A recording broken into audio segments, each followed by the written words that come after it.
So, episode 3 of season 3 of One Punch Man continues the saga. And, I just got done watching the first season again last night. So impressive. So impressive compared to this. It's just like, good Lord. And I know like either the director of animation or something like that took down his Twitter account because he was getting harassed so much by the fans, which I don't think is correct. I don't think that people should harass them. You politely and respectfully give your opinion of the work that they're doing and move on. And really, you vote with your wallet. You either watch or you don't watch, but you let them know. You know what I'm saying? And eventually it'll get through to them because from what I hear, I've heard that Japanese companies don't pay much attention to what Americans think. However, their own people don't like this either. They have a problem with it too.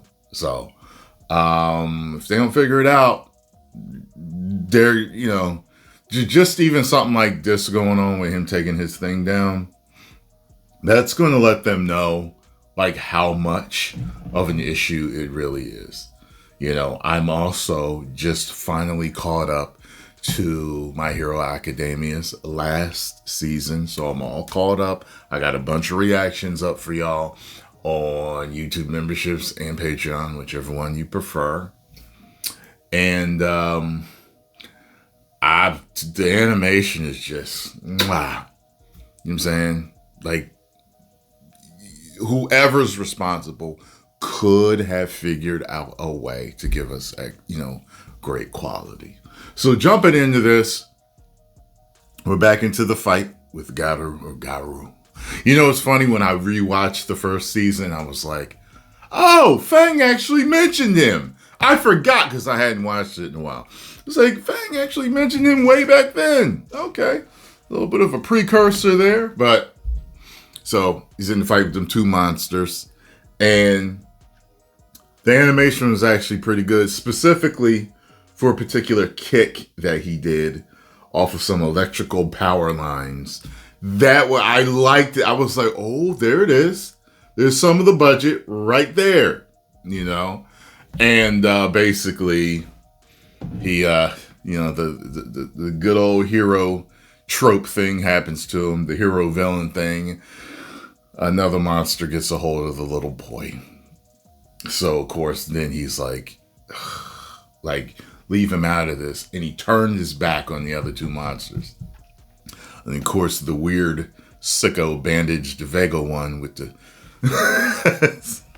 sliced him in the back. He is spraying blood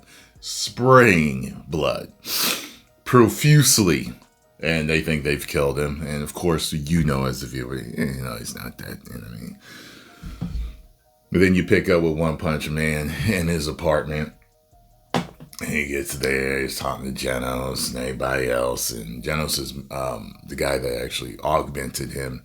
The old man, the scientist, he stops by, and but there's a few funny things that happen there, and they, of course, then the monsters take the boy to their hideout, and they're trying to explain to their master what happened. He knows that they're lying. He told him not to kill him, and they talking trash. I thought they was gonna get beat up because but they didn't. I was surprised. So they ended up putting the little boy in a jail cell with another little boy. But apparently the little boy, his father or whatever, is a class S hero or something like that. So he's expecting to get saved by his father and everything. And at the end, they show Garu down. And you see a little twitch. Also, that dude is back.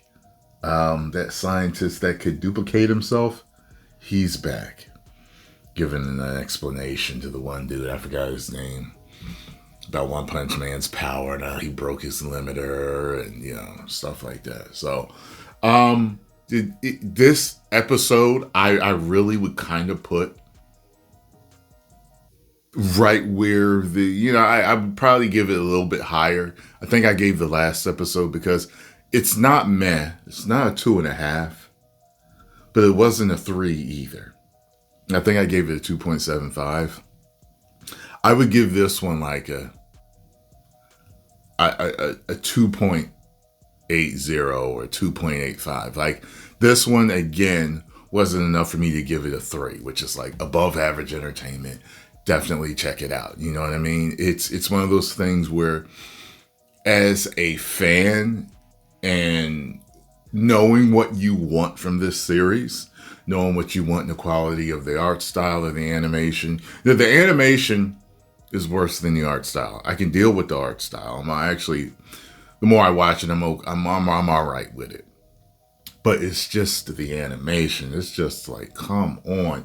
Now I've seen people doing reviews and they're showing the difference between the manga and I'm like, oh, I gotta order these mangas. I might order the whole thing, the whole shebang. You know what I mean? And read through them because the art and these mangas is superb. You know, so yeah, that's where I'm gonna leave it at. Post the comments down below. Let me know what you think. To someone just coming into this, I could see them not caring. But who's gonna start at the 3rd season? You know what I'm saying? You're gonna watch that 1st season, realize the dip in the 2nd season, and realize they didn't fix it even in the 3rd season. And they're taking way too long to bring these seasons out. Something's up. They need new management. To me, the problem is management. It's got to be the management at the top. It's not the art house. No. You give these people enough time. Apparently there was a good animation there. You know what I'm saying? Like it can be done. Just way too many anime series out there that have great animation for this excuse to happen for something so popular. That's the problem. If people keep asking me to react to Demon Slayer, I would have to start at the beginning. Okay, so maybe I will, but I'll let y'all know when I do, if I do. I hear their movies are excellent, and like the last movie they did is like the most, of all time type of thing. Animated movies, anime movies at least. So, yeah, 10 million subscribers. Woo!